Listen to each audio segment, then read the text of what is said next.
Bismillahirrahmanirrahim. Assalamualaikum warahmatullahi wabarakatuh. Alhamdulillahi rabbil alamin. Allahumma salli wa sallim ala sayyidina Muhammad wa ala alihi wa ashabihi ajma'in. Subhanaka la ilma lana illa ma 'allamtana innaka antal alimul hakim. Allahumma inna nas'aluka ilman nafi'a wa rizqan tayyiba wa 'amalan mutaqabbala. Allahumma ja'alna min ahli al-Quran, min ahlika wa khassatika ya rabbal alamin. Amma ba'd. Apa kabar semua? Alhamdulillah. Alhamdulillah, senang sekali bisa bertemu, senang sekali bisa bersilaturahim, berbagi ilmu, sharing ilmu dengan ibu bapak sahabat Al-Quran yang ada di Masjid Darut Tauhid ini. Boleh saya bertanya? Siapa di antara ibu bapak sahabat Al-Quran yang ada di sini punya cita-cita menjadi seorang hafiz dan hafiz Al-Quran 30 juz mutqin, angkat tangan. Masya Allah, Alhamdulillah. Mudah-mudahan setelah ikut pelatihan ini kita tahu ilmu dan metodenya dan kita langsung praktek. Allah mudahkan kita semua dalam menghafal Al-Quran. Mudah-mudahan setelah kita hari ini belajar, kita praktek ilmunya, kita bisa ajarkan sharing ilmunya untuk keluarga kita, anak-anak kita, agar semakin banyak lagi yang menjadi hafiz dan hafizah Al-Quran. Allahumma amin ya rabbal alamin. Sahabat Al-Quran yang dirahmati oleh Allah Subhanahu wa ta'ala. Ada satu kaidah penting yang harus kita miliki apabila kita ingin menjadi seorang hafiz atau hafizah Al-Quran 30 juz mutqin. Apa itu? Idza sadaqal abdu ma'allah, sadaqallahu ma'ah. Jika Anda jujur dalam azam dan tekad Anda dalam menghafal Al-Quran, pasti Allah juga akan jujur mewujudkan harapan Anda tersebut. Idza sadaqal abdu ma'allah, sadaqallahu ma'ah. Jika Anda jujur dalam azam dan tekad Anda dalam menghafal Al-Quran, pasti Allah juga akan jujur mewujudkan harapan Anda tersebut. Jamaah sekalian, Al-Quran yang ada di hadapan Anda saat ini, itu adalah mukjizat terbesar Rasulullah SAW. Dan salah satu bentuk mukjizat Al-Quran adalah mudah dihafal. Betul? Coba kita lihat anak-anak kita zaman sekarang. Ada yang umur 5 tahun, 7 tahun, 10 tahun menghafal Al-Quran. Betul? Kita juga melihat para remaja kita umur belasan tahun menghafal Al-Quran. Saya sendiri dibanding anak zaman sekarang itu cukup telat menghafal Al-Quran. Ya, dibanding anak sekarang. Karena waktu itu saya menghafal Al-Quran ketika berumur 17 tahun. Saya berhasil menghafal Al-Quran 30 juz dari Al-Baqarah, Ali Imran, An-Nisa, Al-Ma'idah sampai An-Nas itu selama 10 bulan. Menurut jamaah nih menghafal Al-Quran 30 juz 10 bulan itu cepat atau lambat? Cepat atau lambat? Ya, menurut saya itu cepat. Tapi sekarang itu lama. Nah, saya alhamdulillah sekarang teman-teman ada lembaga ya, yayasan namanya Al-Quran Kreatif Internasional. Jadi untuk menghafal Al-Quran 30 juz mutqin itu perlu waktu 6 bulan saja. 6 bulan. Nah, nanti saya akan sampaikan apa itu mutqin. Nah, kemudian tahun 2012 ya, saya sama Syekh Ulil belajar sama-sama, yaitu dengan salah seorang syekh yang sangat pakar di bidang Al-Quran yang bernama Syekh Dr. Saleh Musa Jibo Muhammad As-Sudani. Jadi kami satu halaqah Al-Quran itu dalam belajar qiraah sabah dan sama-sama mendapatkan sanad qiraah sabah. Ya, kita juga banyak melihat para pemuda kita umur 30 tahun menghafal Al-Quran. Ada juga umur 40 tahun menghafal Al-Quran.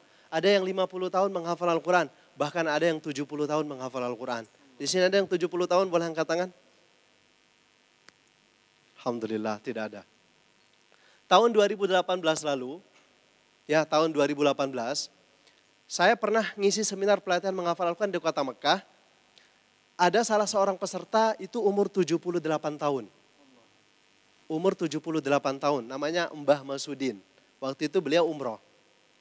Ketika saya ngisi seminar, karena beliau sudah tua, duduknya itu juga bongkok, nggak bisa tegak. Kalau kita ini kan tegak nih ya, dia duduknya bongkok. Sehingga saya bilang kayaknya orang ini ya nggak bisa memperhatikan dengan baik atau tidak serius lah dalam hati saya. Tapi ternyata karena memang kondisinya seperti itu, dia harus bongkok. Tapi beliau sangat memperhatikan. Ya, sampai kita praktek dan beliau pun ikut praktek. Ya, sampai selesai kurang lebih sehari waktu itu. 2 hari setelah seminar, antara sholat zuhur atau sholat asar, saya didatangi sama beliau. Beliau duduk di sebelah kiri saya sambil memegang lutut saya. Dia pegang lutut saya, dia bilang, Ustadz, nanti kalau di Lampung, kalau di Indonesia saya undang ke Lampung. Saya tanya, ada apa Mbah? Beliau bilang, Alhamdulillah 2 hari ini Ustadz saya berhasil menghafal 2 juz Al-Quran. Saya kaget, umur 78 tahun, usia sudah tidak muda lagi, tapi bisa menghafal Al-Quran 2 hari 2 juz. Karena waktu itu itikaf Ramadan, jadi waktunya sangat banyak.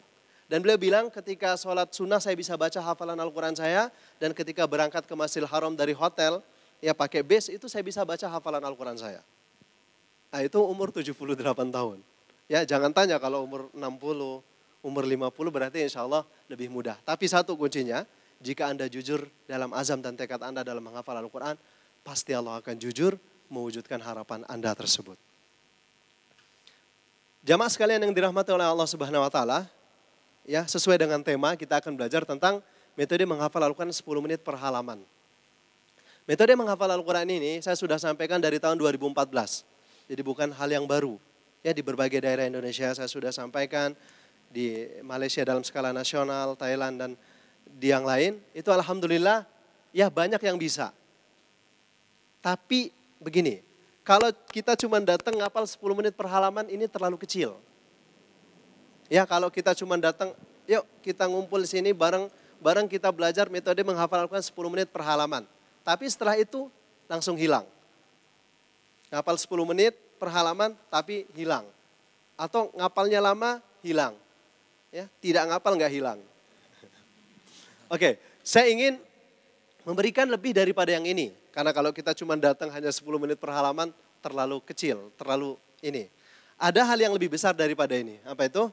Kita akan belajar tentang bagaimana hafalan Al-Quran Anda sangat baik dan lancar atau mutqin, tidak mudah hilang dan terlupakan. Nah, jadi bagaimana nanti kalau jamaah kita akan praktek di sini, kita dapat 1 halaman atau dapat beberapa surat dan hafalan itu mutqin. Kita pulang, nanti begitu disuruh jadi imam maghrib, ada surat baru yang kita baca. Atau ada halaman baru. Ya, jadi bukan cuma itu aja gitu kan. Ya seperti itu. Nah saya sedikit gambarkan teman-teman apa itu hafalan mutqin. Karena kalau kita lihat zaman sekarang ini banyak orang yang menghafalkan 30 juz. Tapi kalau ditanya mutqin atau enggak, ya belum tentu begitu kan. Oke, ini saya terapkan, metode dan sistem ini saya terapkan di yayasan yang saya bina teman-teman. Itu ada beberapa cabang di Indonesia, ya pusatnya di Bandung.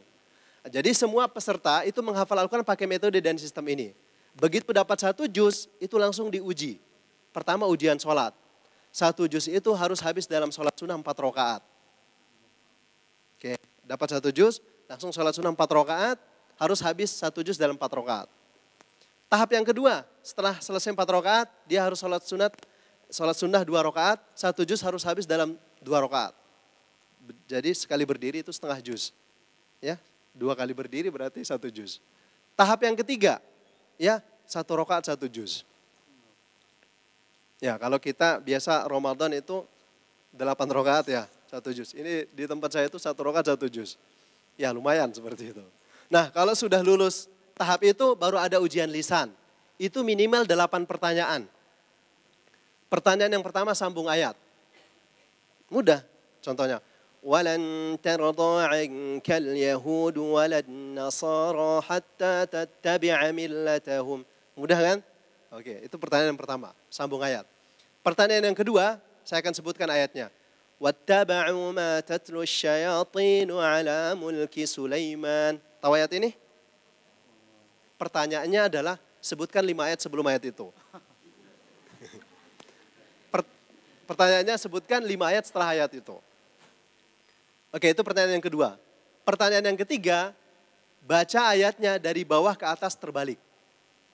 Kalau teman-teman hafal surah Al-Mulk, Tabarakalladzi biyadihil mulku wa huwa ala kulli syai'in qadir, sampai ayat ke-30. Nah kalau di tempat saya dari ayat 30 sampai ayat 1. Jadi, Qul ara'aytum in asbaha ma'ukum ghauran faman ya'tikum bima'in ma'in. Kemudian, Qul huwar rahmanu amanna bihi wa alaihi tawakkalna, fasata'lamuna man huwa fi dhalalin mubin. قل أرأيتم إن أهلكني الله ومن معي أو رحمنا فمن يجير الكافرين من عذاب أليم فلما رأوه زلفة سيئت وجوه الذين كفروا وقيل هذا الذي كنتم به تدعون قل إنما العلم عند الله وإنما أنا نذير مبين ويقولون متى هذا الوعد إن كنتم صادقين sampai ayat 1. Mundur. Ada peserta saya yang baca seperti ini lebih dari 100 halaman. 5 juz mundur. Nah itu salah satu bentuk ujiannya. Kemudian pertanyaan yang keempat, sebutkan, tim penguji akan sebutkan satu kosakata, tapi dia harus cari ayatnya. Misalnya, coba cari kata ba'udah di juz 1, ada enggak? Ada. Innallaha la yastahi an yadriba mathalan ma ba'udatan fama fawqaha. Coba cari kata safra di juz 1, ada enggak? Ada. Qalu du'a lana rabbaka yubayyin lana ma launuha qala innahu yaqulu innaha baqaratun safra. Oke, lulus. Pertanyaan yang kelima. Pertanyaan yang kelima, sebutkan mujmal ayat. Misalnya baca ayat tentang puasa, baca ayat tentang haji, baca ayat tentang ini. Pertanyaan yang keenam, sebutkan halaman. Baca juz 10, halaman kelima ayat paling bawah. Oke, setelah itu dia dapat maju 5 halaman ayat paling atas. Saya itu maju 10 halaman ayat paling bawah dan seterusnya. Pertanyaan yang ketujuh, sebutkan kata terakhir setiap ayat. Hakim, khabir, alim, muhin, khabiro, ma'aba, mataba, dan seterusnya. Pertanyaan ke-8, sebutkan jumlah ayat dalam halaman itu. Nah kalau sudah lulus, semua pertanyaan ini baru masuk juz 2. Nah juz 1 itu akan ditanya terus. Oleh sebab itu pas wisuda kita sebut dengan yaumul hisab. Hari perhitungan hafalan. Karena di situ akan dipreteli. Ya, seperti itu. Ya ada beberapa program. Yang paling singkat itu 25 hari hafal 5 juz mutqin. Yang paling tengah 3 bulan hafal 15 juz mutqin. Dan yang paling lama 6 bulan hafal 30 juz mutqin. Ya, jadi ujiannya seperti itu. Ini baru kemarin kita mengadakan wisuda yang 6 bulan. Dan ini lebih sulit daripada soal yang saya sampaikan ini. Nah seperti itu. Biasanya kalau ada tim penguji, saya akan minta ya untuk langsung menguji. Mudah-mudahan nanti ibu bapak berkesempatan ke sana ya sebagai dewan penguji untuk peserta di sana. Seperti itu. Nah, ini kabar gembiranya, hal ini bukan hanya bisa didapat di tempat saya, di yayasan itu. Tapi kita juga bisa aplikasikan di sini dan kita akan langsung praktek. Mudah-mudahan waktunya cukup, nanti pada akhir sesi saya akan uji beberapa orang maju ke depan untuk membaca hafalan Al-Qur'annya dari bawah ke atas terbalik. Mundur ya. Nah ini konsekuensi pelatihan saya. Kenapa ikut gitu. Ya nanti harus diuji Ustaz ya. Harus siap diuji. Nanti saya ulit sebagai pengujinya. Oke. Sebagai perkenalan, nama saya Ahmad Jazi. Saya nulis buku ya untuk pelatihan ini. Pertama metode menghafal Al-Quran 10 menit per halaman dan kaifa tahfadzul Quran wala tansa. Bagaimana menghafal Al-Quran supaya nggak lupa. Nah yang kita bahas 2 buku ini dan ini sudah ditulis teman-teman. Oke. Kemudian ada Learning Arabic to Understand Al-Quran. Kemudian ada Read Your Book. Kemudian ada metode baca Al-Quran cepat dan fasih standar sanad. Ya seperti itu. Ya kita langsung masuk ke materi saja. Oke. Insya Allah hari ini kita akan belajar 3 poin besar. Kita akan belajar 3 poin besar. Poin yang pertama kita akan belajar tentang syarat yang perlu kita sepakati sebelum mulai menghafal Al-Quran. Ingin mudah menghafal Al-Quran ada syaratnya. Oke, yang kedua kita akan belajar metode menghafal Al-Quran 10 menit per halaman. Yang ketiga kita akan belajar sistem hafalan mutqin. Tidak mudah hilang dan terlupakan. Ya kita langsung saja. Syarat semua ibadah kalau ingin diterima harus ikhlas. Semua ibadah syarat mutlaknya harus ikhlas. Pesan iblis di dalam surah Al-Hijr. Qala rabbi bima aghwaytani. Ya Rob. Dia iblis masih mengakui Allah sebagai Robnya. Ya Rob. Sebagaimana engkau sesatkanku. Kata iblis. La uzayyinanna lahum fil ard. Saya akan hiasi dunia ini untuk manusia. Wala ughwiyannahum ajma'in. Dan saya akan sesatkan semua penduduk bumi ini. Siapa yang disesatkan? Ustadz, kiai, syekh, dokter, polisi. Tidak pandang status, tidak pandang profesi. Semua akan disesatkan. Illa, kecuali satu. Ibadaka minhumul mukhlasin. Kecuali orang-orang yang ikhlas. Seperti itu. Nah, adapun yang di sini 6 syarat yang saya maksud sebelum menghafal Al-Quran. Yang perlu kita sepakati sebelum menghafal Al-Quran adalah yang pertama, tersenyum bahagia. Apakah Anda sudah tersenyum hari ini? Ya, ini syarat yang pertama. Saya akan sampaikan itu secara sedikit ilmiah dan dari pandangan agama. Survei membuktikan orang yang mudah menghafal Al-Quran, ya, orang yang mudah menghafal Al-Quran, orang yang bahagia itu mudah menghafal Al-Quran. Ya. Ternyata orang yang susah menghafal Al-Quran adalah orang yang tidak bahagia, ya, seperti itu. Atau jarang tersenyum atau suka marah-marah. Karena tingkat fokusnya berkurang. By Riset mengatakan, Anda marah 5 menit sama suami Anda atau sama istri Anda, sama anak Anda, sama orang tua Anda, maka itu akan membuat imun dalam tubuh Anda, daya tahan tubuh Anda akan mengalami stres dan depresi selama 6 jam. Di dalam tubuh kita ada yang disebut dengan hormon endorfin dan serotonin. Kalau Anda tersenyum bahagia, hormon endorfinnya meningkat. Ya, itu yang membuat Anda good mood. Ya, kalau Anda bad mood bisa menghafal Al-Quran atau tidak? Tidak, kita butuh good mood. Salah satunya dengan tersenyum bahagia. Kemudian akan meningkat juga hormon serotonin, yaitu fungsinya ya untuk menumbuhkan benih-benih kebahagiaan yang membuat kita semakin termotivasi, semakin semangat, ya, dan semakin optimis. Dan yang paling penting ketika Anda tersenyum bahagia, daya fokus dan konsentrasinya meningkat. Ya, oleh sebab itu sebelum menghafal Al-Quran, cobalah Anda tersenyum bahagia dulu. Kepada suami Anda, kepada istri Anda, kepada anak Anda, kepada orang tua Anda. Kalau tidak ada orang gampang, lihat aja cermin. Ketika Anda bercermin melihat wajah Anda yang bahagia, ya menghafal Al-Quran lah, insya Allah mudah. Tapi ketika Anda bercermin melihat wajah Anda yang cemberut, ya melihat wajah Anda yang tidak rapi, jangan ngafal, itu berat. Biarkan aku aja. Oke, kalau kita lihat dari sisi pandangan agama, Rasulullah bersabda, tabassumuka fi wajhi akhika shadaqah. Senyum tulusmu di hadapan saudaramu itu shadaqah. Di dalam hadis yang diriwayatkan oleh Imam Al-Baihaqi dari Abu Darda, beliau bertanya kepada Rasulullah, "Ya Rasulullah, dullani ala amal yudkhilunil jannah." Tunjukkan kepada saya satu amalan yang bisa membuat saya masuk ke dalam surga. Apa jawab Rasulullah? La taghdab. Jangan marah. Walakal jannah. Maka untukmu surga. Ya, saya punya teman, beliau seorang trainer internasional, bilang sama saya, Ustadz, di Jepang itu ada sekolah tersenyum. Ya, yang diikuti oleh orang-orang kaya yang tidak bisa tersenyum. Ya, dan bayarnya juga mahal gitu. Ternyata, ya ada rumusnya kalau mau tersenyum bahagia itu. Harus simetris.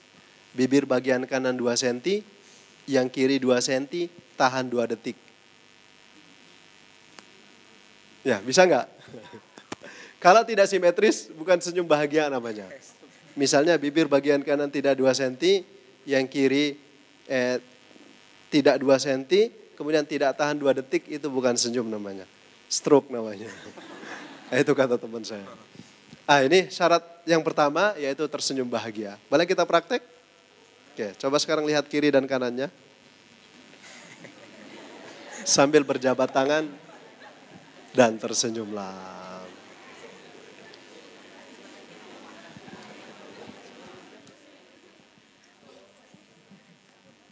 Ya, ini bisa jadi amal soleh loh. Kalau ibu bapak setelah ngapal Al-Quran menjadi orang yang ramah, orang yang suka senyum, orang yang bahagia hidupnya, nanti orang bisa lihat tuh. Coba lihat ibu tuh, Masya Allah. Setelah ngapal Al-Quran jadi ramah banget, mudah senyum, bahagia. Pengen ngapal Quran. Ya, tapi coba kalau setelah ngapal Al-Quran, bawaannya pengen marah aja. Enggak ramah, enggak senyum, enggak bahagia, nanti orang bilang kamu jangan ngapal Quran, nanti kayak dia tuh. Setelah ngapal Al-Quran kayak enggak pernah senyum gitu. Oke, itu syarat yang pertama. Kita masuk ke syarat yang kedua. Syarat yang kedua sebelum mulai menghafal Al-Quran adalah banyak minum air putih. Saya punya peserta, beliau berhasil menghafal surah Al-Baqarah itu 6 hari. Menghafal surah Al-Baqarah 6 hari. Kita surah An-Naba berapa lama? Ya, beliau menghafal surah Al-Baqarah 6 hari. Salah satu testimoninya sebelum menghafal Al-Quran banyak minum air putih. Alhamdulillah panitia sudah banyak menyiapkan air putih, nanti makan siangnya air putih. Di dalam surah Al-Anbiya ayat ke-30 Allah berfirman, "Wa ja'alna minal ma'i kulla syai'in hayyin."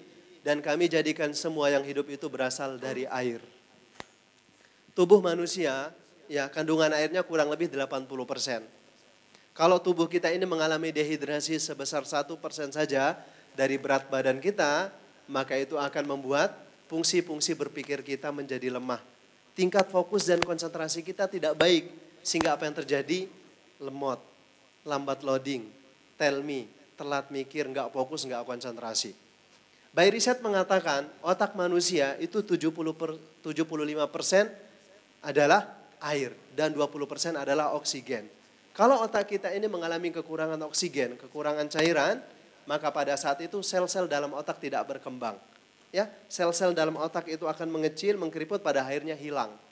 Otak tidak bisa memberikan fokusnya dengan baik kalau otak ya kekurangan air dan kekurangan oksigen. Apa yang terjadi? Ya, kita gampang ngantuk, gampang capek, nggak fokus, nggak konsentrasi. Nah, itu efek daripada tubuh kita mengalami dehidrasi, otak kita mengalami kekurangan oksigen.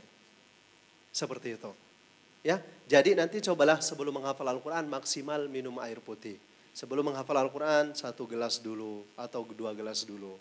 Kalau minum teh atau kopi boleh enggak? Boleh. Nanti kalau udah dapat 1 halaman. Ya, kalau belum dapat 1 halaman enggak boleh. Ya, jadi sebelum menghafal Al-Quran cobalah maksimal. Dalam sehari semalam minimal berapa galon? Berapa liter? Minimal berapa liter? 2 liter ya. Ya. Kalau kita orang Indonesia, itu kebiasaan minum air putih itu dalam 2 keadaan aja. Pertama, pas haus banget. Yang kedua, pas lagi keselak. Baru minta air putih. Nah, seperti itu. Ya. Jadi membiasakan minum air putih itu sangat baik, ya. Seperti itu. Karena ada penyakit-penyakit itu justru yang disembuhkan dengan maksimal minum air putih. Atau banyak penyakit justru diakibatkan daripada kita kurang asupan air putih. Seperti itu. Oke, sekarang kita masuk ke syarat yang ketiga. Syarat yang ketiga sebelum kita mulai menghafal Al-Quran adalah memilih tempat. Ya, memilih tempat. Saya nggak bisa jamin ibu bapak bisa ngapal Al-Quran 1 halaman 10 menit kalau ngapal Al-Qurannya di pinggir jalan raya. Lihat mobil lalu lalang. Anak-anak teriak kejar-kejar bis. Om, telolet om. Saya juga nggak bisa jamin ibu bapak bisa ngapal Al-Quran 1 halaman 10 menit kalau ngapal Al-Qurannya di depan Android. Kuotanya aktif. Oke, 5 menit pertama membaca kalam ilahi. 5 menit berikutnya kalamun nas datang. Kalamun nas, WhatsApp, Facebook, Messenger, Line, Telegram. Akhirnya kalam ilahi dibaca cuma 5 menit. Sementara kalamun nas dibaca 55 menit. Padahal kalam ilahi la raiba fih. Tidak ada keraguan di dalamnya. Sementara kalamun nas raiba fih. Banyak keraguan di dalamnya. Kalamullah syafi'an li ashabihi yaumal qiyamah. Memberi syafaat bagi orang yang membacanya. Sementara kalamun nas khosaratan li ashabihi yaumal qiyamah. Kerugian untuk yang membacanya di hari kiamat. Seperti itu. Tapi mudah-mudahan di sini enggak ya. Insya Allah. Oke. Dalam memilih tempat itu syaratnya ada 3. Pertama, carilah tempat, di tempat itu tidak ada yang mengganggu fokus pendengaran. Baik dari suara kendaraan, suara musik, anak-anak teriak atau apa saja yang mampu mengganggu fokus pendengaran. Yang kedua, carilah tempat, di tempat itu tidak ada yang mengganggu fokus penglihatan. Ya, baik dari gambar yang bergerak ataupun tidak bergerak yang mampu mengalihkan fokus penglihatan. Yang ketiga, carilah tempat, di tempat itu tidak ada yang mengganggu fokus ya pikiran. Jangan sampai ngapal Al-Quran di situ, ingat nasi uduk. Ya, ingat jemuran, ingat anak dan lain sebagainya. Yang keempat, carilah tempat, di tempat itu tidak ada yang mengganggu fokus perasaan. Jangan sampai ngapal di situ, bawaannya pengen nangis saja, pengen sedih aja dan lain sebagainya. Ah, ini 4 fokus ya yang harus diperhatikan dalam memilih tempat. Tapi tempatnya juga jangan terlalu nyaman. Ya, misalnya karena di luar haredang, gerah gitu, masuk kamar. Sebelum ngapal nyalain dulu 16 derajat. Tadinya ngapal di bawah, tapi karena dingin pindah di atas spring bed. Karena nggak ada rehal, bantal pun jadi. Dingin pakai selimut. Oke, 5 menit pertama Anda membaca kalam ilahi. 5 menit berikutnya Anda pindah halam. Begitu bangun nggak dapat satu halaman. Karena Anda ngapalnya dalam mimpi. Oke, bisa ya dipahami? Oke, sekarang kita masuk ke syarat yang keempat. Syarat yang keempat sebelum kita mulai menghafal Al-Quran adalah memilih waktu. By Reset mengatakan waktu yang paling bagus dalam menghafal Al-Quran itu waktu fajar. 1 jam sebelum subuh dan 1 jam setelah sholat subuh. Allah berfirman, Aqimis salata liduluki syamsi ila ghasaqil laili wa Qur'an al-fajr. Inna Qur'an al-fajri kana mashhuda. Di dalam ayat ini Allah menggandengkan antara Al-Quran dan kata fajar. Karena bacaan Al-Quran kita, hafalan Al-Quran kita yang kita baca di waktu fajar, itu disaksikan oleh Allah dan disaksikan oleh para malaikat. Bahkan Rasulullah bersabda, burika ummati fi bukuriha. Umatku itu diberkahi di waktu paginya. Bahkan di dalam surah At-Takwir dikatakan, was-subhi idza tanaffas. Dan demi waktu subuh yang bernafas. Ya, kenapa waktu subuh disifatkan dengan bernafas? Padahal yang bernafas itu kan makhluk hidup. Ya, karena waktu subuh adalah waktu yang oksigennya sangat bersih, oksigennya sangat jernih, itu bagus sekali bagi tubuh kita. Kalau kita lihat orang-orang tua kita yang membiasakan sholat tahajud itu Masya Allah. Ya, tubuhnya sehat-sehat ya, dan lain sebagainya. Nah seperti itu. Ini waktu yang bagus untuk menghafal Al-Quran. Tapi tidak masalah juga kalau di antara kita ada yang waktu menghafalnya waktu duha. Ya silahkan, karena mungkin dia bisa fokus di waktu duha. Ada yang waktu menghafalnya ba'da zuhur. Ada yang waktu menghafalnya antara asar dan maghrib. Seperti kalau saya tidak salah, Syekh Sa'ad Al-Ghamidi itu menghafal Al-Qurannya di masa kuliah. Kemudian beliau selesainya itu hanya memanfaatkan antara waktu asar dan maghrib. Ada juga orang yang bisa fokus menghafal Al-Quran waktu maghrib ke isya. Ada yang ba'da isya atau ada yang juga sebelum tidur malam. Jadi biasanya antara satu orang dengan yang lain itu titik fokusnya beda-beda. Tapi kalau by risetnya itu yang paling bagus waktu fajar. 1 jam sebelum subuh dan 1 jam setelah sholat subuh. Karena banyak keutamaannya seperti itu. Nah sekarang kita masuk ke syarat yang kelima. Syarat yang kelima sebelum kita mulai menghafal Al-Quran adalah memilih guru Al-Quran. Ya, memilih guru Al-Quran. Kita tidak bisa menghafal Al-Quran sendiri. Kalau kita menghafal Al-Quran sendiri, itu lebih banyak salahnya daripada betulnya. Kita tidak bisa menghafal Al-Quran sendiri. Karena kalau kita menghafal Al-Quran sendiri, kita akan menjadi orang yang paling bagus bacaan Al-Qurannya sedunia. Versi kita. Ketika disuruh ngaji, salah semua. Ya seperti itu. Rasulullah belajar Al-Quran itu sama guru. Siapa guru ngaji Rasulullah? Ya, Malaikat Jibril alaihissalam. Ingat waktu beliau belajar Al-Quran di Gua Hira, wahyu yang pertama kali diturunkan, 5 ayat surah Al-Alaq, kan dibimbing sama Malaikat Jibril. Iqra, ma ana biqari, iqra. Diajarin seperti itu. Bahkan Rasulullah menghafal Al-Quran dari lisan Jibril. La tuharrik bihi lisanaka lita'ajala bih. Ketika beliau ingin mengikuti Jibril ya dalam menghafal Al-Quran. Bahkan di dalam riwayat dikatakan setiap tahunnya Malaikat Jibril itu datang menemui Rasulullah untuk mendengarkan dan mengkoreksi hafalan Al-Quran Rasulullah. Tahun terakhir Rasulullah wafat, itu Malaikat Jibril datang 2 kali untuk mengajarkan Al-Quran kepada Rasulullah. Dan di bulan Ramadan, hampir setiap malamnya Malaikat Jibril alaihissalam datang untuk mengajari Al-Quran Rasulullah. Bayangkan, penduduk langit yang paling mulia siapa? Malaikat Jibril. Dan penduduk bumi yang paling mulia? Rasulullah SAW. Penduduk langit yang paling mulia hafiz Quran. Dan penduduk bumi yang paling mulia hafiz Quran. Jadi salah satunya jika kita ingin dimuliakan oleh Allah, salah satunya dengan menghafal Al-Quran. Karena Rasulullah bersabda, Allah akan mengangkat derajat suatu kaum dengan Al-Quran. Dan Allah akan menghinakan suatu kaum karena dia meninggalkan Al-Quran. Oke, kita masuk ke syarat yang ke-6. Syarat yang terakhir. Syarat yang ke-6 sebelum kita mulai menghafal Al-Quran adalah memilih mushaf Al-Quran. Memilih mushaf Al-Quran ini ada 3 kriterianya.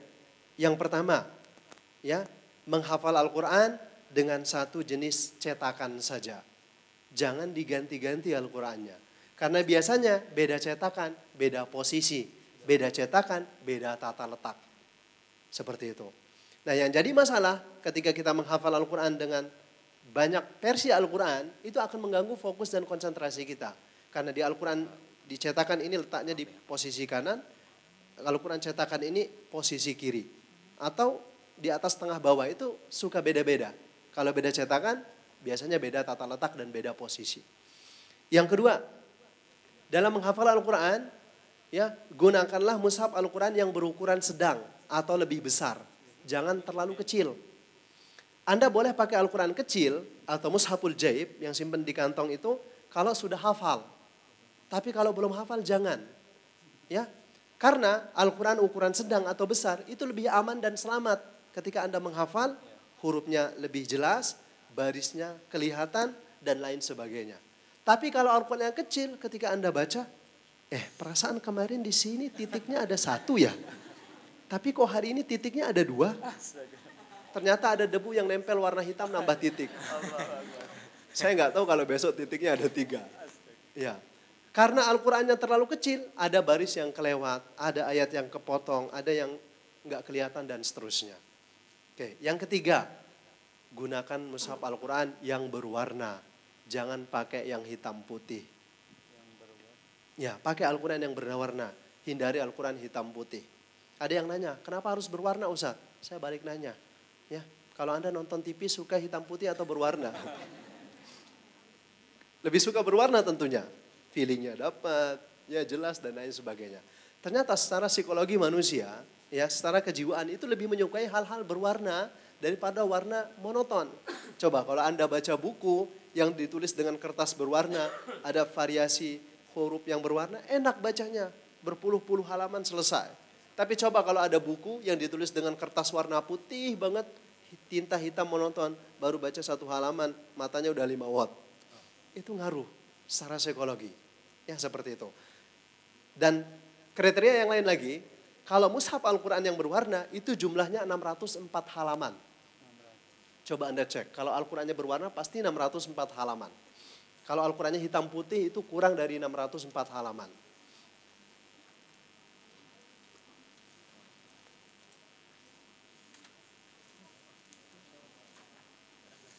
Betul ya? Betul ya? Nah, 1 juznya itu ada 20 halaman atau 10 lembar. 1 halamannya itu ada 15 baris. Dan akhir halamannya diakhiri dengan ayat. Nah itu Al-Quran yang berwarna. Salah satu alasannya kenapa harus berwarna, karena memang itu sudah didesain untuk dihafal. Kalau yang hitam putih biasanya enggak. Seperti itu. Ya biasanya cetakan Diponegoro atau sumbangan dari pemerintah Depak itu biasanya hitam putih. Seperti itu. Ya. Bisa ya? Ini 6 syarat yang perlu kita sepakati sebelum kita mulai menghafal Al-Quran. Yang pertama apa? Tersenyum bahagia. Ingat sebelum menghafal Al-Quran, tersenyum bahagia dulu. Ya, tersenyum bahagia dulu. Kalau syarat yang pertama dilanggar, nanti yang berikutnya agak berat itu. Yang kedua apa? Oke, banyak minum air putih. Yang ketiga? Memilih tempat. Yang keempat? Memilih waktu. Yang kelima? Memilih guru Al-Quran. Yang keenam? Oke, memilih mushaf Al-Quran. Oke, sudah lulus semua? Nah sekarang kita akan belajar tentang metode menghafal Al-Quran 10 menit per halaman. Ini akan langsung praktek insya Allah. Kita akan langsung buktikan dan kita akan langsung praktek di sini. Oke, metode menghafal Al-Quran 10 menit per halaman. Oke, kita akan mulai. Poin pertama. Poin pertama dari metode menghafal Al-Quran ini adalah persiapan psikologis atau persiapan mental. Oke, boleh saya bertanya? Boleh. Al-Quran ada berapa juz? 30 juz. Ada berapa surat?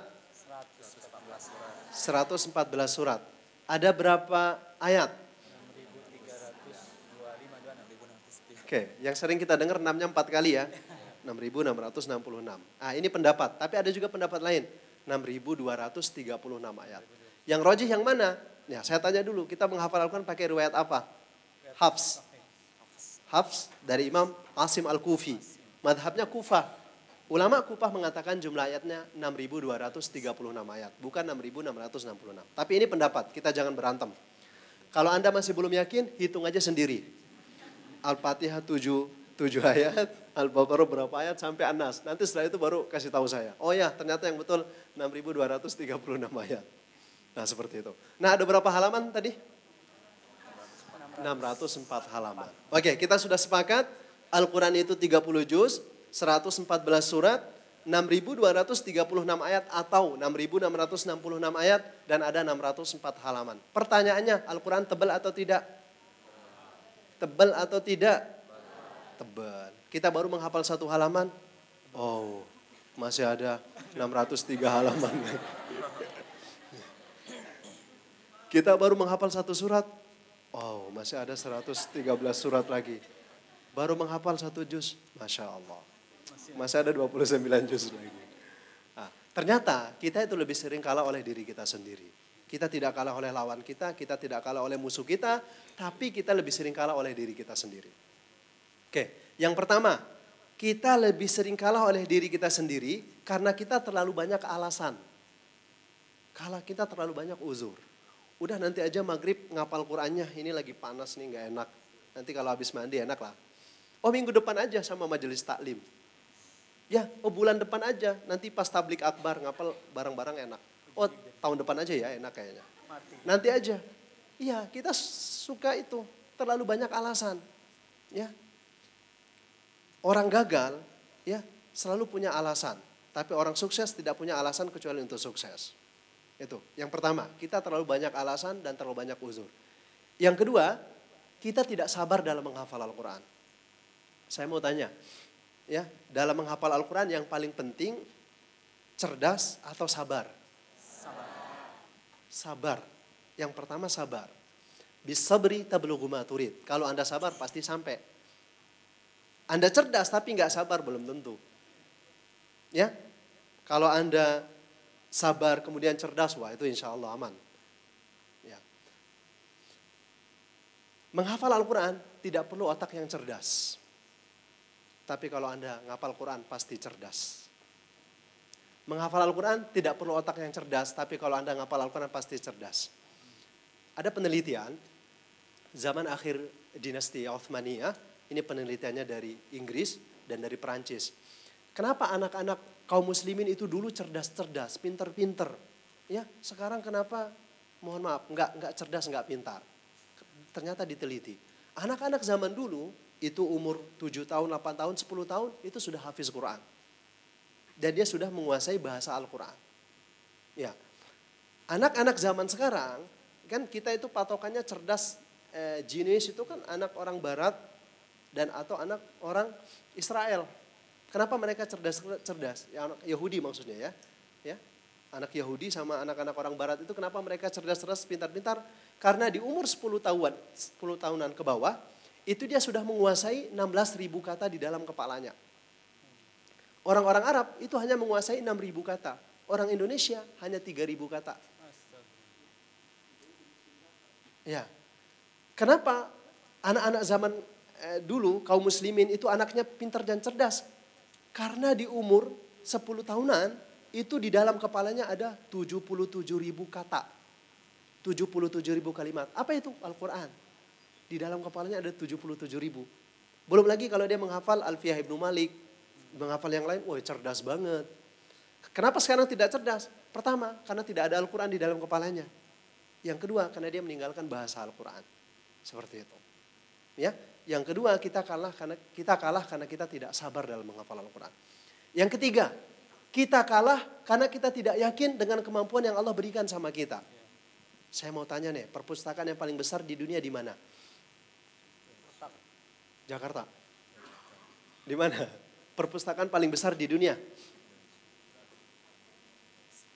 Di British Library. Ya, British Library. Di Inggris. Atau ada yang mengatakan Oxford. Anda tahu berapa jumlah bukunya? 170 juta. Lebih buku. Menurut penelitian, seandainya buku yang ada di Oxford atau di British Library itu dimasukkan ke dalam kepala manusia, maka otak kita tidak akan pernah full memorinya. Bahkan ada penelitian yang mengatakan, seandainya setiap detik otak kita ini dipakai mengumpulkan 10 informasi, maka otak kita bekerja selama 100 tahun non-stop, maka otak kita tidak akan pernah full memorinya. Bahkan orang yang paling junius pun itu tidak lebih dari 20% yang dipakai otaknya. Tiba-tiba ada orang yang datang ngapal baru 1 halaman dan mengatakan, kayaknya memori otak saya udah full nih. Baru ngapal 1 halaman udah full. Baru ngapal 1 surat udah full. Seandainya dia masukin 604 halaman, otaknya masih banyak yang kosong. Tambah lagi Syiar A'lamin Nubala, tambah lagi kitab tafsir, kitab hadis, Kutubut Tis'ah, itu nggak akan pernah full memori otaknya. Ya, ini ngapal 1 halaman udah full. Full dari mana? Seandainya memori otak kita ini dijual di konter HP, harganya mahal atau murah? Mahal. Kenapa? Original. Iya, betul. Masih disegel gitu. Nggak dipakai gitu. Seperti itu. Ya, masih banyak yang kosong ini. Mubazir gitu. Tabzir. Saking Allah ya bangga dengan ciptaannya bernama manusia, laqad khalaqnal insana fi ahsani taqwim. Semua malaikat diminta sujud penghormatan kepada Nabi Adam alaihissalam. Seperti itu, saking ciptaan yang bernama manusia ini dahsyat, tapi ternyata kita ini orang yang pandai membuat batasan-batasan dalam diri. Dan anehnya kita percaya dengan batasan yang kita bikin. Kayaknya saya memang diciptakan memori otaknya lemah dah. Dan kita yakin percaya itu. Kayaknya saya diciptakan ya nggak cerdas-cerdas amat. Ya kita bikin batasan dan kita percaya dengan batasan itu. Kan aneh ya. Seperti itu. Oke, persiapan psikologis ini ada 2 syaratnya. Yang pertama, hapus. Hapuslah semua kata-kata negatif tentang sulitnya menghafal Al-Quran. Misalnya, ya Allah kayaknya sulit dah ngapal Al-Quran. Mustahil bisa ngapal Al-Quran. Saya kan ibu rumah tangga yang sangat sibuk, kayaknya nggak bisa dah ngapal Al-Quran.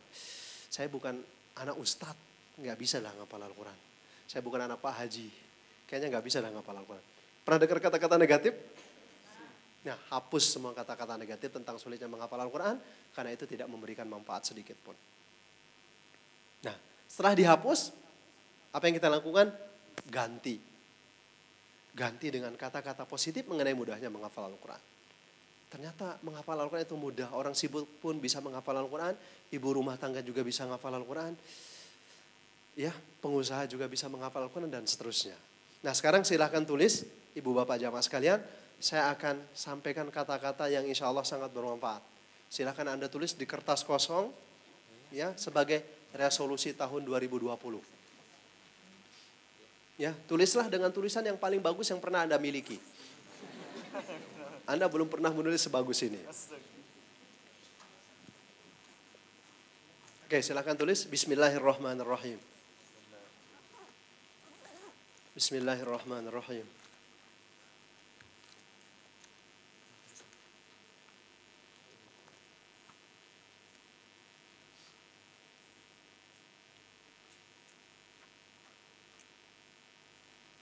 Tulis, Ya Allah ya Rabbi. Ya Allah ya Rabbi. Ya Allah ya Rabbi. Terima kasih.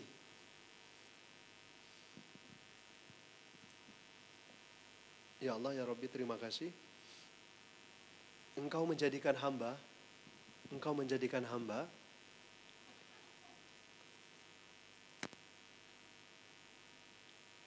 seorang hafiz Al-Quran. Seorang hafiz Al-Quran. Nah, kalau ibu-ibu hafizah ya. Seorang hafiz atau hafiz Al-Quran. 30 juz. 30 juz. Mutqin. Nah, tadi saya sudah jelaskan mutqin. Ini istilah dalam hafalan Quran. Mutqin artinya hafalan yang lancar, hafalan yang bagus, hafalan yang kuat. Tulisannya M-U-T-Q-I-N. Mutqin. 30 juz mutqin. Sudah? Di tahun 2020. Oke. Tidak boleh nulis 2021. Kelamaan. Kiamat sudah dekat. Beneran loh ini. Ya, jadi tahun 2020 ya. Oke, kemudian tulis pada bulan. Nah, silakan tulis mau bulan berapa. Pada bulan berapa tahun 2020.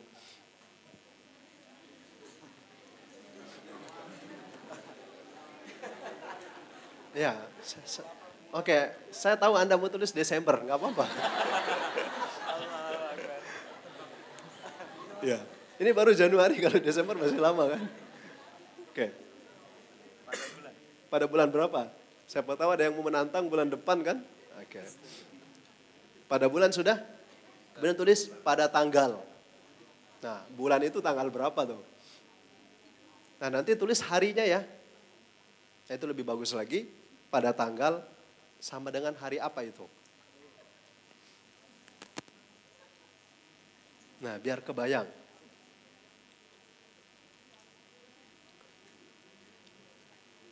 Sudah? Pada tanggal, kemudian tulis dan pada jam. Ya, pada jam berapa? Harus jelas. Jangan pakai waktu sholat. Waktu sholat suka pindah-pindah. Oke, misalnya pada jam 4 sore, pada jam 8 pagi, pada jam 5 subuh, pada jam 10 malam. Tentukan jamnya. Sudah? Oke, kemudian katakan Allahumma amin ya rabbal alamin. Amin ya rabbal alamin. Nah, barusan Anda ini nulis komitmen sama Allah. Barusan Anda nulis doa. Ya, saya berdoa sama Allah, mudah-mudahan apa yang Anda tulis itu dikabulkan oleh Allah. Ya, saya ingin nanti dapat kabar gembira dari semua jamaah pada bulan itu, pada tanggal itu, pada hari itu, dan pada jam itu saya dapat WA. Ustaz datang ya, saya sudah selesai 30 juz mutqin. Seperti itu. Bisa ya? Oke. Nah, tulisan ini itu bukan hanya sekedar tulisan saja. Ya. Anda ingin menjadi seorang hafiz atau hafiz Al-Quran 30 juz mutqin, ya, Anda sudah, ya, dua yang Anda harus penuhi. Pertama, target yang jelas. Nah, sekarang Anda sudah tulis target yang jelas tahun 2020 kan?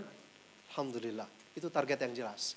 Saya tidak ingin lagi kita ngawang dalam target hafalan Quran. Oke? Karena biasanya kenapa kita tidak menghafal Al-Quran? Karena kita tidak menentukan target yang jelas. Yang penting saya ngapal Quran, selesai nggak selesai. Betul nggak?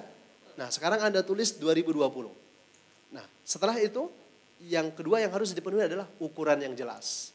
Nah, Anda belum menentukan ukuran yang jelas. Saya akan bantu Anda, oke, bagaimana menentukan target yang jelas dan ukuran yang jelas. Silahkan dicocokkan apa yang Anda tulis dengan apa yang saya sampaikan.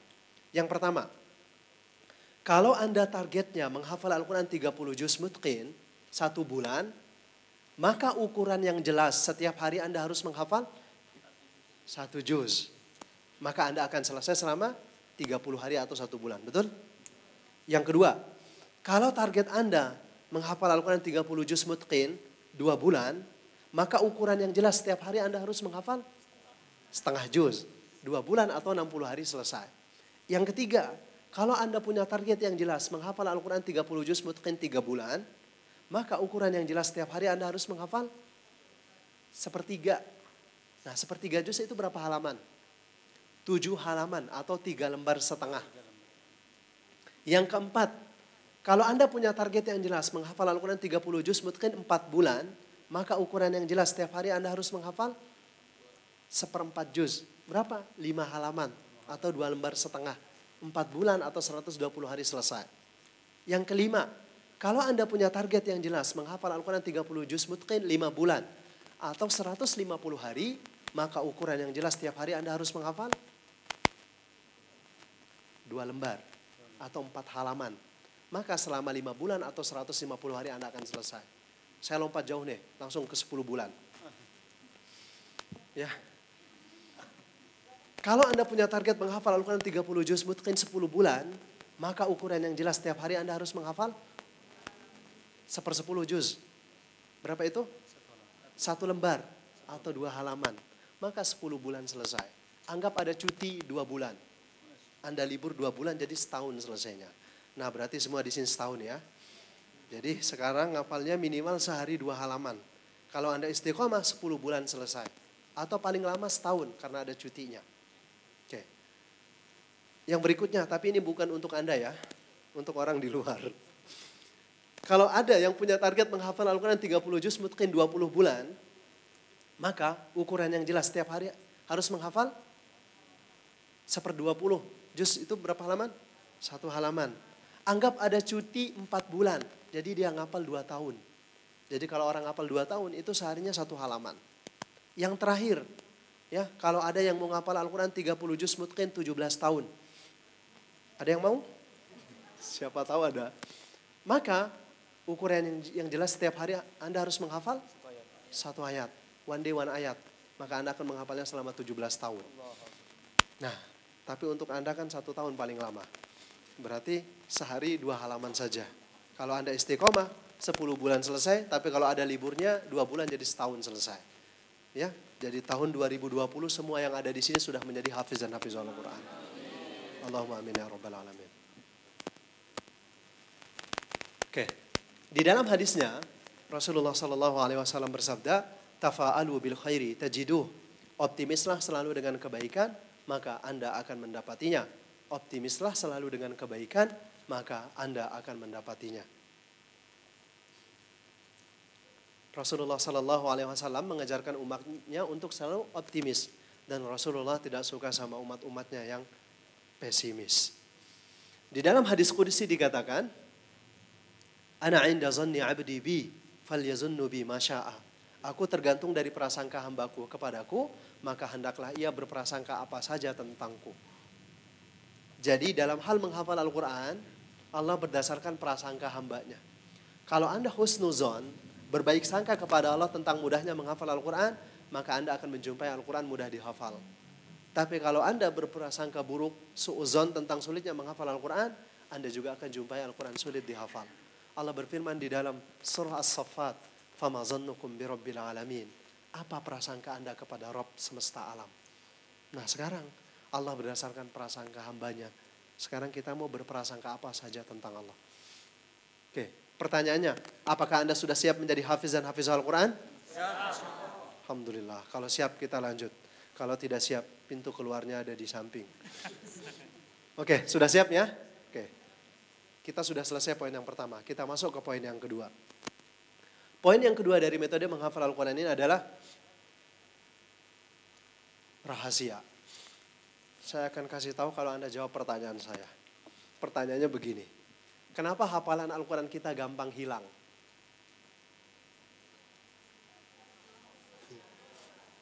Kenapa hafalan Al-Quran kita gampang lupa dan gampang pergi?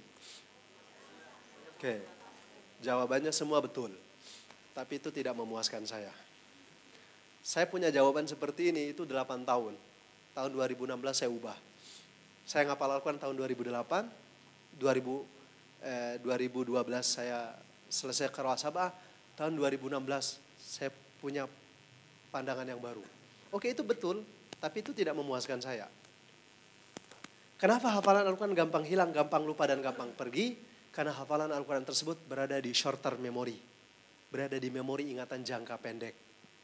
Setiap manusia Allah berikan 2 memori ingatan. Ada yang namanya short term memory dan long term memory. Nah hafalan Al-Quran yang gampang hilang, gampang lupa itu karena berada di short term memory. Berada di memori ingatan jangka pendek. Kalau Anda ingin hafalan Al-Quran yang mutqin, lancar, kuat, tidak mudah hilang dan tidak mudah terlupakan, caranya mudah. Anda bawa hafalan tersebut dari memori ingatan jangka pendek, dari short term memory bawa dia ke dalam long term memory atau memori ingatan jangka panjang. Nah kalau hafalan Anda sudah berada di memori ingatan jangka panjang, maka insya Allah akan mutqin, akan kuat, akan lancar, tidak mudah hilang dan tidak mudah terlupakan. Nah sekarang bagaimana cara mentransfernya, bagaimana cara ngirimnya, betul? Nah cara mengirimnya, cara mentransfernya itu ada di poin kedua. Bagaimana caranya? Dengan cara membayangkan atau mengimajinasikan. Membayangkan atau mengimajinasikan.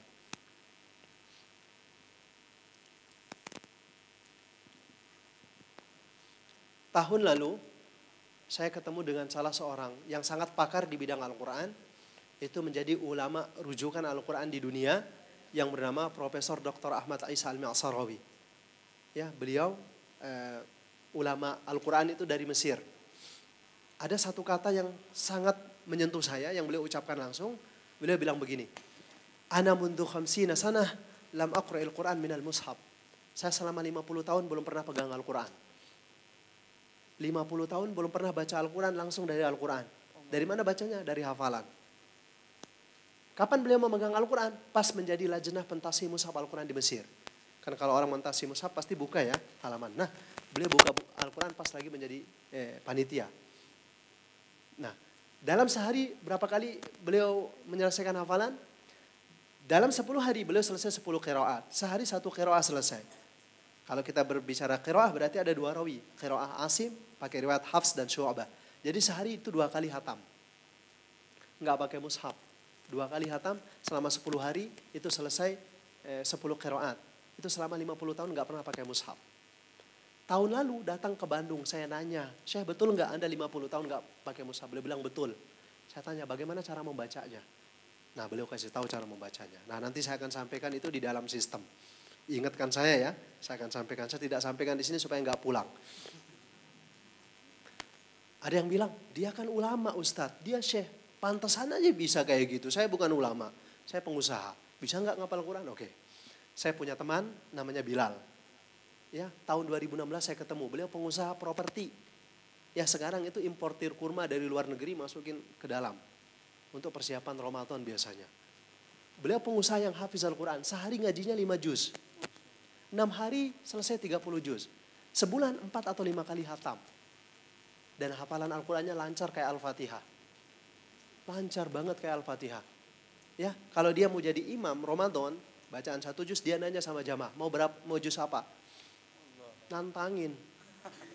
Jamaah mau juz berapa? Gitu. Saya akan baca yang Anda sebutkan. Ya, nantangin banget gitu. Kalau di kita, ya, kalau disuruh jadi imam dadakan pasti cari surah andalan.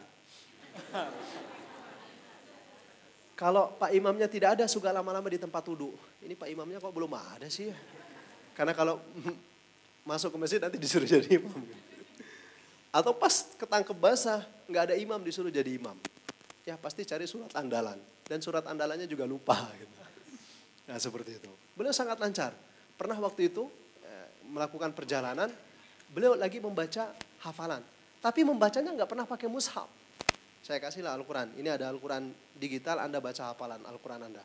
Beliau bilang, dia tepis tangan saya nggak butuh Al-Quran katanya. Wih, sombong banget. Ya, pas saya kasih Al-Quran, mukanya merah. Dia tersinggung, saya nggak butuh Al-Quran katanya. Saya tanya, kapan Anda terakhir kali memegang Al-Quran? Beliau bilang, 15 tahun yang lalu. Saya 15 tahun udah nggak pernah pakai mushaf. Dan dia membaca Al-Quran sehari 5 juz. Dia nggak punya mushaf. Kita banyak mushaf. Punya mushaf yang kecil, punya yang sedang, punya yang besar. Al-Quran digital banyak banget, tapi nggak pernah dibaca. Hafalannya lancar sekali kayak Al-Fatihah. Lancar sekali. Ya. Atau semua memang sudah kayak Al-Fatihah. Jadi setiap 6 hari hatam, sebulan 4 atau 5 kali hatam. Saya tanya rahasianya apa? Saya ini udah 8 tahun ngapal Al-Quran tapi seperti tadi hilang. Ya, saya mungkin 10 juz tidak dibaca 3 hari seminggu hilang. Nyari lagi lama banget. Betul begitu kan? Ya. Trial and error gitu, 8 tahun. Saya seperti itu. Nah, tahun 2016 baru saya dikasih tahu rahasianya. Nah, saya akan bagi, catat dan ingat. Ini rahasianya, bagaimana cara mentransfer, mengirim hafalan Al-Quran dari short term memory ke dalam long term memory. Ya.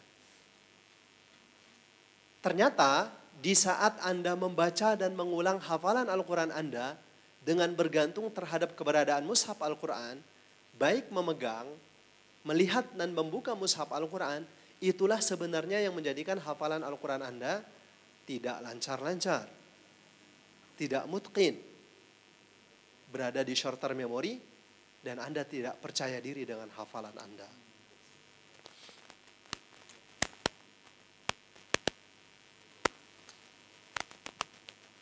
Nah, sekarang sudah tahu kenapa hafalan Anda tidak mutqin? Kenapa hafalan Anda gampang hilang dan gampang lupa? Karena ternyata ya, di saat kita murojaah, di saat kita mengulang hafalan Al-Quran kita, buka Al-Quran atau enggak? Pegang Al-Quran atau enggak? Lihat Al-Quran atau enggak? Nah, itu dia yang menjadikan hafalan Al-Quran kita tidak lancar-lancar. Tidak mutqin, berada di short term memory, dan kita tidak percaya diri. Nah sekarang bagaimana caranya? Caranya begini, ikuti sarannya ya. Ketika Anda berhasil menghafal satu halaman, atau ketika Anda berhasil menghafal satu surat, atau ketika Anda berhasil menghafal satu juz, apa yang Anda lakukan? Ambil mushaf Al-Qurannya, simpan di dalam lemari, lemarinya digembok. ambil kuncinya, kemudian Anda baca hafalan tersebut pakai hafalan. Tanpa memegang, tanpa melihat, dan tanpa membuka mushaf Al-Quran. Kalau lupa gimana? Tinggal dibuka, cek. Setelah itu tutup lagi, baca lagi dengan hafalan Anda. Nah, dengan cara seperti itu. Nah, sekarang saya mau kasih contoh nih. Ternyata kita itu punya hafalan Al-Quran yang mutqin. Punya hafalan yang berada di long term memory. Saya kasih contoh. Di sini ada yang hafal zikir pagi dan petang.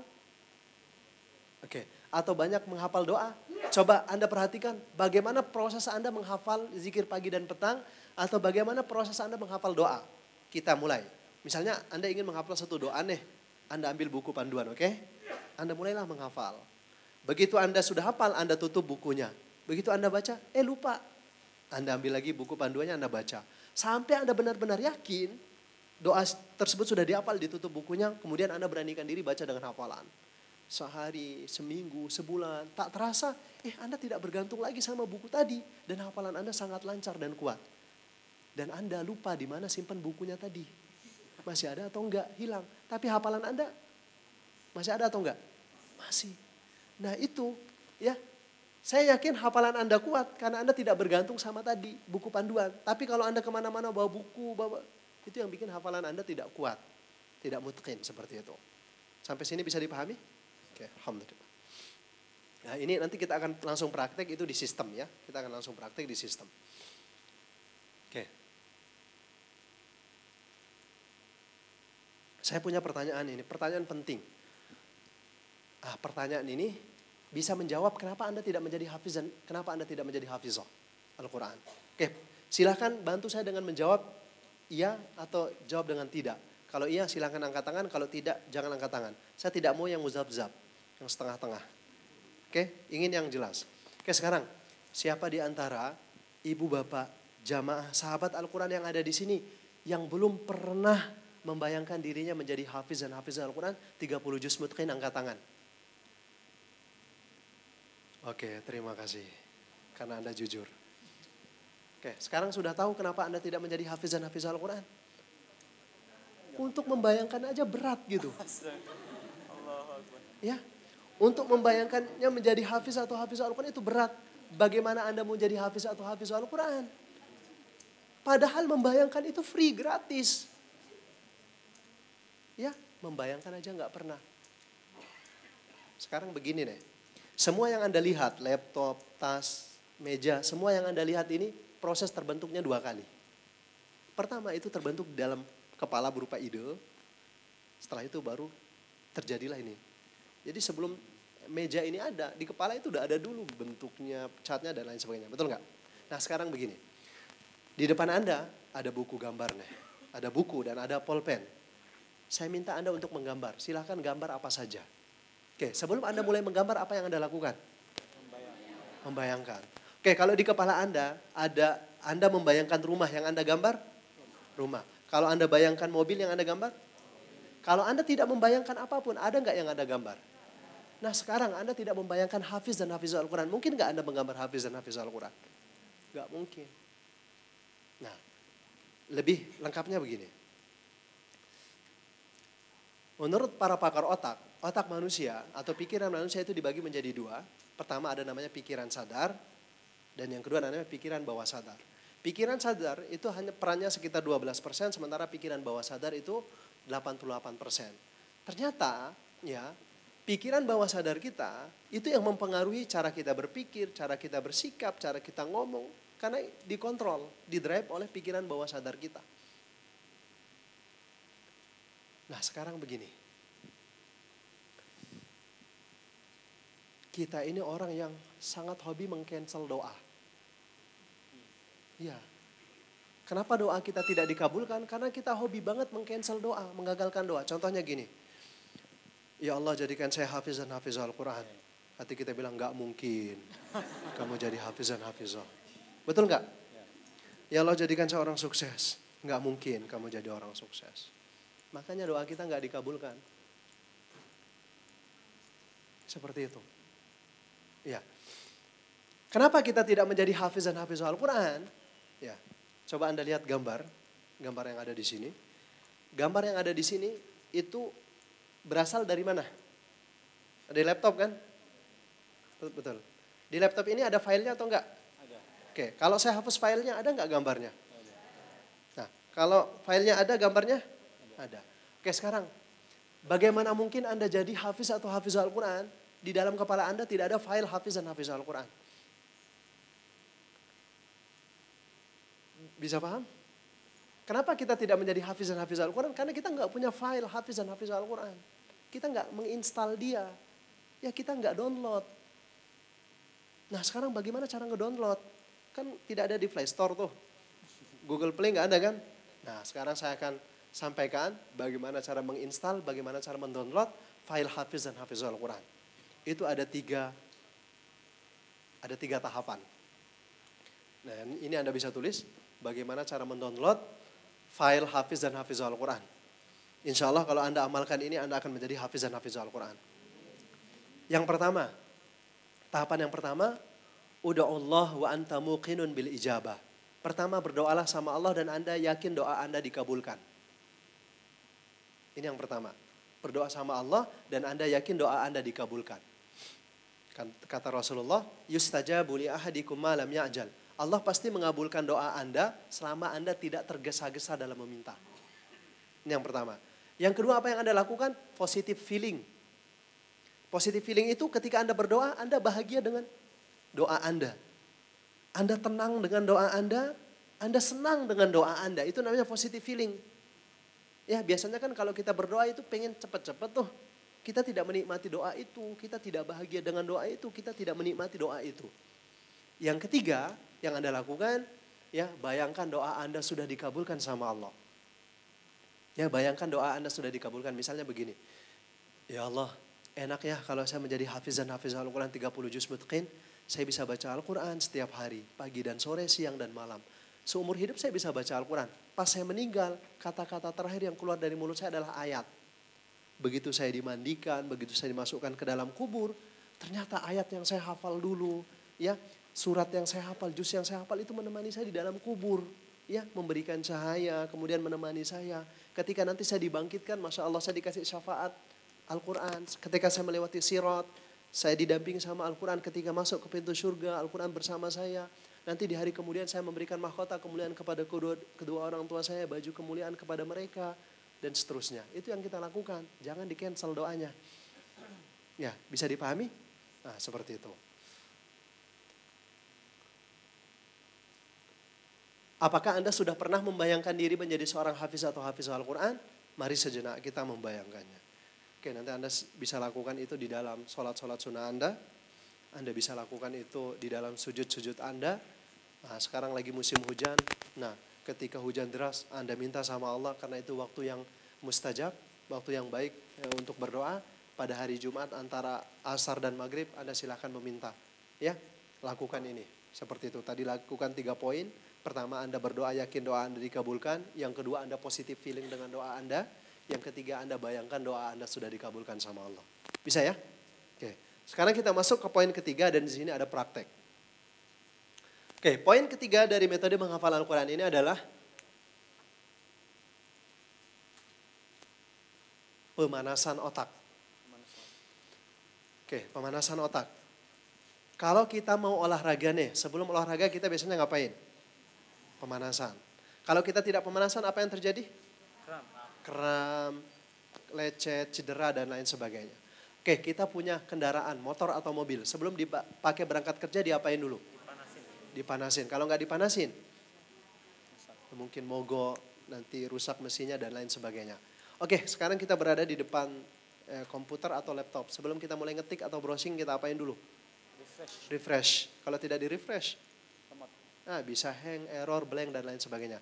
Kenapa kita sulit ngapal Al-Quran? Kenapa kita berat ngapal Al-Quran? Karena kita tidak pernah melakukan pemanasan otak. Selama ini otak kita dizolimi. Dia nggak mau ngapal, dipaksa aja ngapal. Ya, dia udah ampun, saya udah nggak mau ngapal. Kamu ngapal aja ya. Dipaksa sehingga adalah keluar doktrin. Ternyata saya memang diciptakan untuk sulit ngapal Quran. Padahal kenapa kita tidak melakukan pemanasan otak? Ya itu salahnya. Kita langsung terdopain dalam menghafal. Oke, cara pemanasan otak sebelum menghafal Al-Quran. Cara pemanasan otak sebelum menghafal Al-Quran. Ketika Anda duduk dan siap untuk menghafal Al-Quran, janganlah langsung memulai untuk menghafal. Ini salah besar dan ini yang kita lakukan. Coba, kalau Anda ingin menghafal Al-Quran, pasti Anda to the point kan? Langsung ambil Al-Quran dan langsung menghafal, betul nggak? Nah, ini salah besar dan ini yang kita lakukan. Apa yang harus kita lakukan? Anda perlu waktu sekitar 5-6 menit untuk pemanasan otak sebelum mulai menghafal Al-Quran.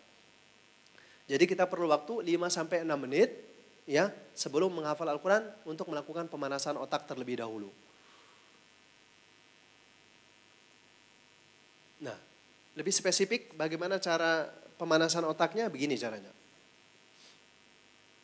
Caranya, bacalah apa saja yang Anda hafal dari Al-Quran melalui hafalan Anda tanpa memegang dan melihat mushaf Al-Quran selama 5-6 menit sebelum menghafal Al-Quran.